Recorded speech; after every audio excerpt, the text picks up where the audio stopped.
ઠાકોર સમાજનું બંધારણ જ્યારથી બન્યું છે ને એવું કહીએ કે બનવાની શરૂઆત થઈ ત્યારથી જ વિવાદોમાં સંપડાયેલું છે।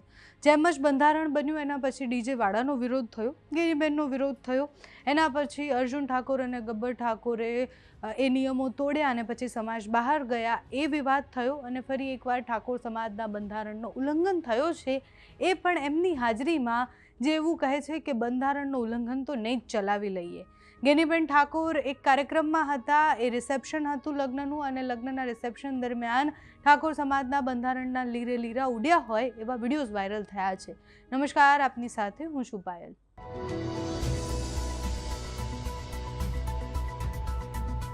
હારીજમાં પાટણ જિલ્લા ભાજપ પૂર્વ પ્રમુખ દશરથ ઠાકોરના પુત્રના લગ્ન હતા। લગ્નનું રિસેપ્શન હતું એટલે રિસેપ્શન દરમિયાન ઠાકોર સમાજના આગેવાનો અને આસપાસના નેતાઓ આવ્યા હતા। એ સમયના અમુક વિડીયોઝ અને ફોટોઝ વાયરલ થયા, જેમાં એવું દેખાય છે કે સમાજના બંધારણના નિયમોનું ઉલ્લંઘન થયું છે। ગેનીબેન ઠાકોરની હાજરીમાં વીઆઈપી રિસેપ્શન થયું, એટલે બંધારણમાં જે લખવામાં આવ્યું હતું કે જમણવારમાં આટલો જ ખર્ચો કરવાના, આટલી ડિશ રાખવાની, સાથે જ કંકોત્રી જે સાદી અને સરળ બનાવવાની હતી એમાં મોંઘી દાટ કંકોત્રી બની હોય, એ બધી જ વાતો અત્યારે સોશિયલ મીડિયા પર થઈ રહી છે। અર્જુન ઠાકોર અને ગબ્બર ઠાકોરે સોશિયલ મીડિયા પર પોસ્ટ કરીને લખ્યું કે બંધારણ બાંધવાવાળાને નિયમો નડતા જ નથી। લગ્નમાં વીઆઈપી રિસેપ્શન, વીઆઈપી ભોજન, ખાસ વીઆઈપી કંકોત્રી। દશરથ ઠાકોરના પુત્રના 20 તારીખે લગ્ન હતા, 21 તારીખે શનિવારે રિસેપ્શન હતું, જેમાં ઠાકોર સમાજના સામાજિક બંધારણના નિયમો ભંગ થયા હોય એવું દેખાયું। રિસેપ્શનના વિડીયોઝ વાયરલ થયા, જેમાં મીઠાઈ ને અલગ અલગ સેરેમની, જેની વાત થતી હતી કે આ પ્રકારની સેરેમની, એ હલ્દીની સેરેમની હોય કે ભવ્ય એન્ટ્રી હોય, એ બધા પર પ્રતિબંધ મૂકવામાં આવ્યા હતા। પણ આ વીઆઈપી લગ્ન હતા અને એટલે જ નેતાના લગ્ન હોય કે આગેવાનના લગ્ન હોય તો એમને આ બંધારણ નડતું નથી, એ વાત સમાજના લોકો દ્વારા કરવામાં આવી રહી છે। સોશિયલ મીડિયા પર અનેક પોસ્ટ કરવામાં આવી રહી છે, ગેનીબેનને સવાલ કરવામાં આવી રહ્યા છે। ગેનીબેન ઠાકોરે અત્યાર સુધી આ વિષય પર કોઈ જ પ્રતિક્રિયા આપી નથી, પણ સમાજના લોકોએ સોશિયલ મીડિયા પર અલગ અલગ પોસ્ટ કરીને વિડીયો બનાવી અને ગેનીબેનને અનેક સવાલ પૂછ્યા છે।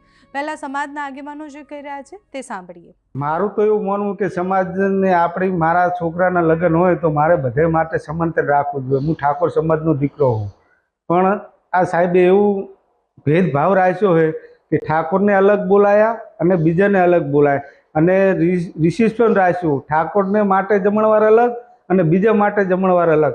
તો એ ઠાકોરનો દીકરો નથી અને દરેક ગામડામાં ફરે છે અને ચર્ચા કરે છે। અમે અહીંયાને અધ્યક્ષ સ્થાને બેહારે છે, છેલ્લું સ્ટેજ અહીંયાને આપે, તો આ બંધારણનું પાલન નથી કર્યું તો એ વ્યક્તિને દિલ ખોલીને કહેવું જોઈએ કે હા મેં બંધારણ નહીં કર્યું, ઓનો હું પાપી છું, આવું સ્પષ્ટ કહેવું જોઈએ એ વ્યક્તિને।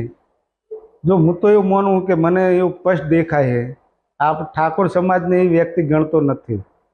અને બીજા વીઆઈપી માટે સારું ભોજન રાખ્યું અને સમાજ માટે એવું ભોજન રાખ્યું કે હું સમાજને અંદર એવું કહેવા માગું છું કે મેં મારા રીતે લગ્ન કર્યા છે, પણ સમાજને દેખાઈ આવે છે સોશિયલ મીડિયાની અંદર, છોકરા બહુ જાગૃત થઈ જાય છે। અત્યારે કોઈ અભણ કોઈ છે નહીં, અત્યારે શિક્ષણનું બહુ પેલું છે અને છોકરા બહુ જાગૃત થઈ ગયા છે। આ સમાજ વચ્ચે ભેદ રાખ્યો છે, આ વાત સત્ય જ છે।